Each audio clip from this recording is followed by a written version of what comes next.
Hi, it's Laura at Hyperstamper. Welcome back. I'm very excited to show you this one.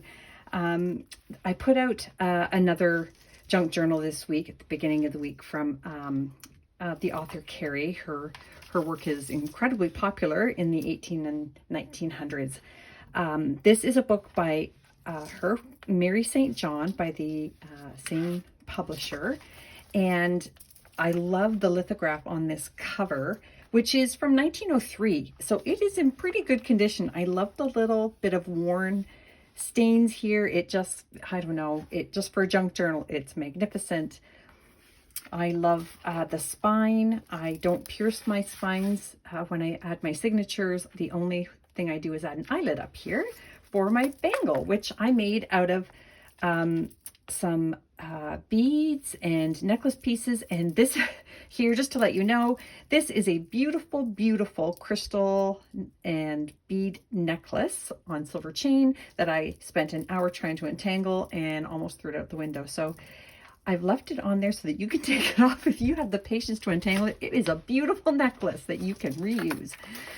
The back, of course, is all intact. And I made this here out of a scarf clip, a vintage scarf clip here, which you can also carefully remove from the inside. I added some vintage crochet down the side, and I added this fabric tie, which I thought coordinated really nicely with the umbrella. It's beautiful. So let's look at this 120-year-old cover junk journal. I kept the original first pages in, as I always do, and everything inside here is authentic, vintage, and antique ephemera. It's like walking through an antique store. The only things that aren't are a few tea-dyed pages that I added, 4 out of the 80, just for extra journaling space. So I've got a little bangle on here, and this is a removable pocket. I've got a journaling tag here using a vintage, look at the phone he's talking on. So a vintage dictionary page. This is an antique book page from the early 1900s, a children's storybook page, and a 1950s receipt. And then on the back, there's just a little teeny tiny book page that I rescued from a torn book page. And, oh, sorry if you hear my cat screaming at me in the background. I guess it's dinner time. Okay, let's keep going. The original publisher's date, and this is from Ethel Jacobs, to Ethel Jacobs from Irene Lawrence, 1903. Isn't that fabulous? I love it. Okay, so I did lots of fun little embellishments here. This is from 1920 school book. Look at the cursive writing practice on there. And sorry, let me take this. I thought it'd be pretty, but it's getting in my way. Another school book page here, and I put a little topper up here, a fairy godmother and a prince. This is a vintage book page on antique furniture, and I just added some antique paper there to make it a journaling spot, and the pocket's made out of a vintage table doily. And this is from a vintage bird book here. Isn't that pretty? From Sketchings of Warblers, and this is just from a early 1900s English costume book. Lots of journaling space on there. You can use it in your mixed media art. I'll just throw that there for now. Little bangle there. 1934 music sheet, and a little hidden journaling spot under there. And I made this out of a 1950s stamp collector's book page. And look at this. This is Uncle Will's home in Florida. Isn't that great? And that is from 1930. And over here on this page, again, another secret spot there, vintage stamps, vintage book page bits. And this is from 1920, November. And it is from a music magazine called The Etude. Isn't that wonderful? Look at that. Oh my gosh, how fantastic. And again, these images can now be duplicated because it's over 100 years old. So that might be interesting for somebody. Some of those pages I was telling you about that I added. Vintage dictionary page, flower made out of antique paper. And this is one of the wonderful hardstock children's books from this one is from the 20s.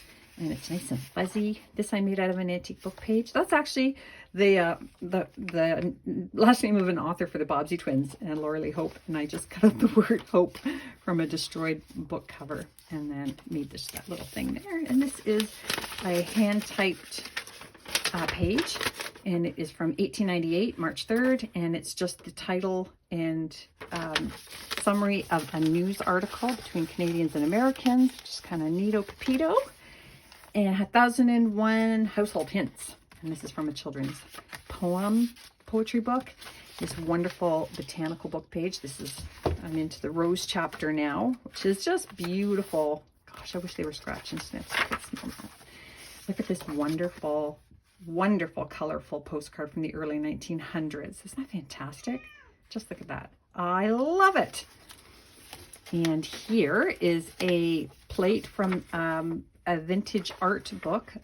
The artist is Velasquez from the 50s. The vintage book is from, not the art.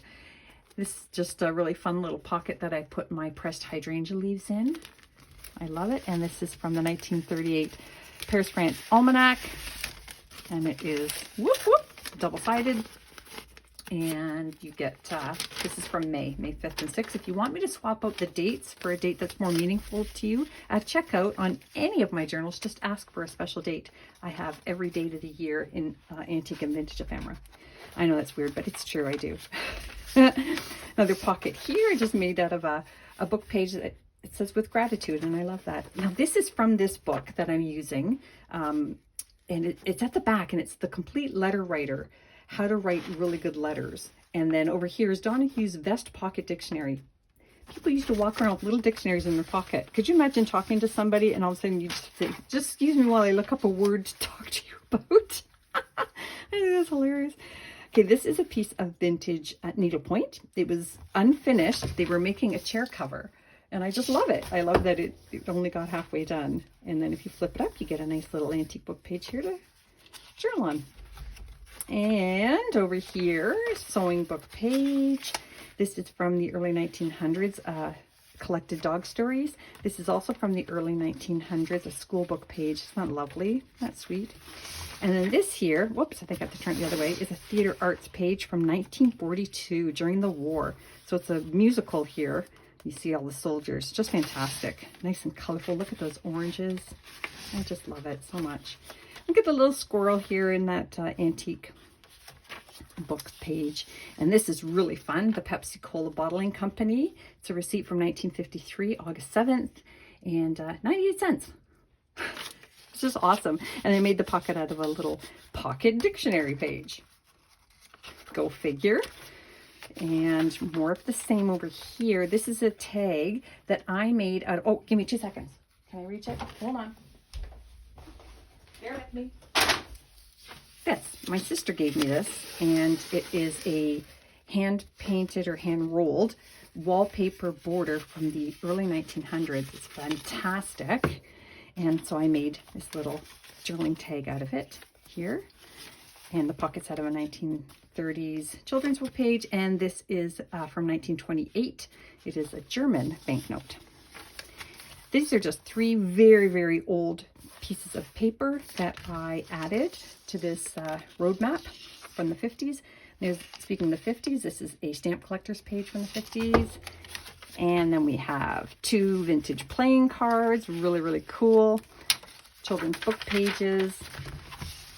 There is a beautiful plate from the early 1900s, a 1930s Monopoly card, an 1890s Watchman's dial, and another little banknote there. So you can visit hyperstamper.etsy.com, and don't forget to subscribe.